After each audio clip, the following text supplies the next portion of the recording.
खंडर में रह रही है। अब देविका के सामने सबसे बड़ी चुनौती ये है कि घर की औरतों को आत्मनिर्भर कैसे बनाया जाए। देविका ये सब सोच ही रही थी कि तभी उसकी नजर मिट्टी के बर्तनों पर गई। अरे, ये इतने सुंदर सुंदर मिट्टी के बर्तन किसने बनाए हैं? ये बर्तन तो माँ जी और चाची जी ने बनाए हैं। अरे वाह, इतने सुंदर बर्तन तो मैंने आज तक नहीं देखे। माँ जी, चाची जी, आपने ये कहाँ से सीखा? अरे बहू, ये तो हम बचपन से बनाते आ रहे हैं। स्टील, पीतल और कांच के बर्तन तो अब चले हैं। पहले तो मिट्टी के बर्तन में ही लोग खाना खाते थे।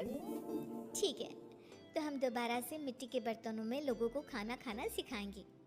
वीना दीदी और सुजाता भाभी, आप दोनों बताओ, आप दोनों को क्या क्या आता है? मुझे तो खाना अच्छा बनाना आता है। बस खाना बनाने के अलावा मैंने कभी कुछ किया ही नहीं। और वीना दीदी, आप बताओ, आपको क्या क्या आता है? पता नहीं, मैंने बचपन से यही सुना है कि लड़कियों को ये नहीं करना चाहिए, लड़कियों को वो नहीं करना चाहिए, इसलिए मैंने कभी कुछ किया ही नहीं। देविका, वीना को सिलाई, कढ़ाई और बुनाई बहुत अच्छी आती है। हाँ, आती तो है, लेकिन बहुत अच्छी नहीं। बहुत अच्छी भी आ जाएगी। अब देविका और बाकी सभी औरतें गांव में सबके घर जाती हैं और गांव की सभी औरतों से मिलकर कहती हैं, भाभी जी, अगर आपको अपने या अपने घर वालों के लिए कपड़े सिलवाने हो तो आप मुझसे ही सिलवाना। बहन जी, मिट्टी का चूल्हा, बर्तन या मटका बनवाना हो तो मुझसे ही बनवाना। मैं और विमला दीदी आपके घर के सारे बर्तन बना देंगे। भाभी, आप कभी किसी काम में व्यस्त हो और खाना ना बना पाओ ना, तो आप मुझे बता देना, मैं आपके घर के लिए खाना बना दूंगी। वो क्या है ना, आप तो सारा दिन खेतों में काम करती हो और कभी कभी खाना भी नहीं बना पाती होंगी, इसलिए। इस तरह घर की औरतें जी जान से अपने अपने कामों में लग जाती है। धीरे धीरे उनका काम बढ़ जाता है और वो अपने खंडहर को ठीक करने में लग जाती हैं। वहीं दूसरी ओर घर के सारे आदमी घर का काम संभाल नहीं पा रहे थे। अरे भाई कल्याण, चाय तो पिला दे, जमाना हो गया अच्छी चाय पिए हुए। आप भी ना घर के दामाद से क्या क्या काम करवाते हैं? अभी लाता हूँ चाय। कल्याण, तुम दामाद नहीं बेटे हो, इसलिए इस घर के सुख दुख, घर के काम और बाहर के कामों में तुम्हारा सहयोग तो होना ही चाहिए ना। इतने में कल्याण चाय बनाकर ले आता है। जैसे ही सचिन चाय पीता है तो उसके मुंह से चाय निकल जाती है। जीजा जी, ये क्या बनाया है, इतनी कड़वी चाय? इससे अच्छा तो करेले का जूस होता है। देख सचिन भाई, मैं तो ऐसी ही चाय बनाता हूँ, पीनी है तो पी, नहीं पीनी है तो अपने आप बना ले। मैं खाना बनाने जा रहा हूँ और अकेला नहीं बना सकता, आप में से कोई मेरी मदद करो। सचिन मेरी चाय की बुराई कर रहे थे ना, तुम जाओ अब खाना बनाओ। सचिन और मोहन दोनों खाना बनाने में लग जाते हैं। मोहन भिंडी काटकर कढ़ाई में छोड़ देता है और उसमें पानी डाल देता है। आपने भिंडी में पानी क्यों डाला? शायद पानी नहीं डलता, पता नहीं, लेकिन माँ ने कभी भिंडी में पानी नहीं डाला था। लेकिन बिना पानी के भिंडी बनेगी कैसे, मतलब गलेगी कैसे? बिना पानी के बनाएंगे तो चिपक नहीं जाएगी कढ़ाई से?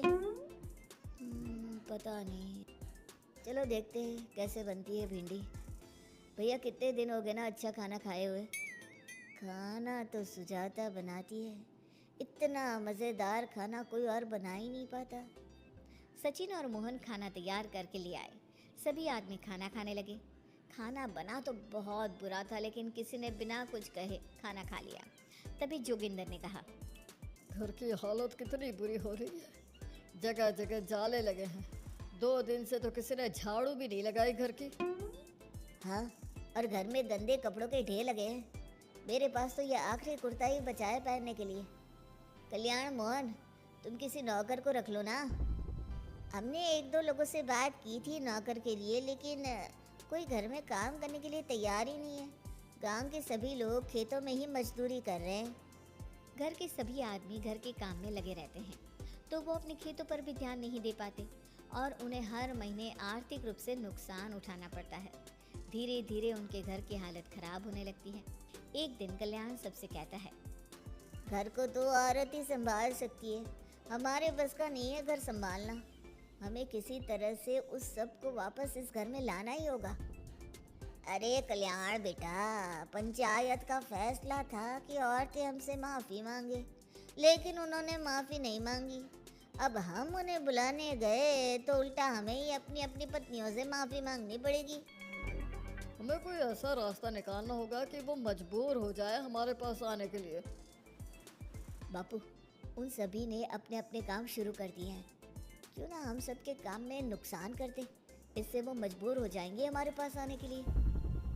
भैया, ये कैसी बात कर रहे हो? इससे वो मजबूर नहीं होंगी बल्कि और भी ज़्यादा गुस्सा हो जाएंगी। मैं तो बोल रहा हूँ शराफत से जाकर माफ़ी मांग लेते हैं। मुझे यकीन है कोई माफ़ करे ना करे, माँ तो ज़रूर हमें माफ़ कर देंगी। नहीं सचिन, अगर हमने माफ़ी मांगी तो ये सारी औरतें हमारे सर पर चढ़कर नाचेंगी। हमें इनके सामने छोटा नहीं होना है। मोहन, कल्याण, तुम दोनों आज से ही काम शुरू कर दो। बस फिर क्या था, घर के सभी आदमी लग गए काम पर। मोहन और कल्याण रात को खंडहर में पहुंचे और उन्होंने सारे मिट्टी के बर्तन तोड़ दिए। उसके बाद वीना ने जो कपड़े तैयार करके रखे थे वो सारे कपड़े उन्होंने फाड़ दिए। सुबह जब घर की औरतों ने ये सब देखा तो परेशान हो गई। अरे, ये सारे बर्तन किसने तोड़ दिए? माँ, किसी ने मेरे सिले हुए कपड़े ही फाड़ दिए। ये हरकत कौन कर सकता है? और कौन करेगा भाभी, ये सब उन आदमियों की हरकत है। जब किसी तरह से हमें झुका नहीं पाए तो हमारे काम बिगाड़कर हमें परेशान कर रहे हैं। सभी औरतें दुगनी तेजी से काम में लग गई। उन्होंने दिन रात मेहनत की और उस खंडहर को महल की तरह बना दिया। उनके काम की तारीफ सुनकर दूर दूर के गांव से लोग आने लगे और उनसे अपना काम करवाने लगे। एक दिन सभी औरतें बैठकर खाना खा रही थी, तभी विमला ने देविका से कहा, देविका, हम कभी सोच भी नहीं सकते थे कि हम अपनी मेहनत से अपने लिए इतना बड़ा और इतना अच्छा घर बना लेंगे। देविका बहू, आज हमें इस बात का एहसास हो रहा है कि हम तो सिर्फ सांस ले रहे थे, जीना तो हमें तुमने सिखाया है। मुझे तो अब भी यकीन नहीं हो रहा कि मेरे पति की पहचान के अलावा भी मेरी कोई पहचान है। गांव के सब लोग मुझे सिर्फ मोहन की पत्नी के रूप में जानते थे, लेकिन अब सारा गांव मुझे जानता है। देविका, मैं कुछ ही दिन में इस गांव में एक अच्छा सा होटल खोलूंगी। और मैं एक बुटीक खोलूंगी। मैं यहाँ गांव की लड़कियों के लिए एक स्कूल खोलना चाहती हूँ, यही मेरा सपना है। सभी औरतें खाना खाकर सो जाती हैं। रात बहुत ज़्यादा हो गई है, लेकिन देविका को नींद नहीं आ रही थी। तभी उसे किसी के कदमों की आवाज़ सुनाई दी। पहले तो देविका थोड़ी डर गई, लेकिन उसने हिम्मत करके उठकर देखा तो उसके सामने सचिन खड़ा था। सचिन, तुम यहाँ क्या कर रहे हो? कहीं तुम मेरा कोई नुकसान तो करने नहीं आए? मेरे पास तो किताबों के अलावा कुछ नहीं है, फाड़ना चाहो तो फाड़ सकते हो। देविका, मैं तुम्हारा कोई नुकसान करने नहीं आया हूँ, बस तुमसे माफ़ी मांगने आया हूँ। क्या? रात के अंधेरे में चोरों की तरह तुम मुझसे माफ़ी मांगने आए हो? प्लीज़ देविका, माँ और चाची को समझाओ कि वो बापू और चाचा जी से माफ़ी मांग ले और तुम सबको लेकर घर आ जाए। सचिन, तुम भी तो अपने बापू और चाचा को अपने साथ ला सकते थे ना, और माँ और चाची से माफ़ी मंगवा सकते थे ना। प्लीज़ देविका, मुझे माफ़ कर दो और घर चलो। कैसे माफ़ कर दूँ सचिन? तुमने मुझे मरने के लिए छोड़ दिया। अगर माँ और चाची हिम्मत करके मुझे अस्पताल ना ले जाती तो आज मैं और मेरा बच्चा जिंदा ना होते। ना तुम मुझे अस्पताल में देखने आए और ना ही अस्पताल से आने के बाद मेरा हाल चाल पूछा।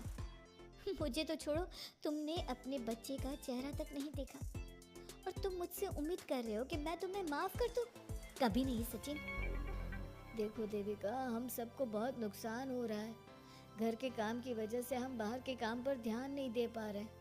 घर और जिंदगी दोनों अस्त व्यस्त है। वो इसलिए कि तुम सब आदमी संगठित नहीं हो। अपना दिमाग और ऊर्जा हमें परेशान करने में लगा रहे हो, और हम औरतें संगठित हैं।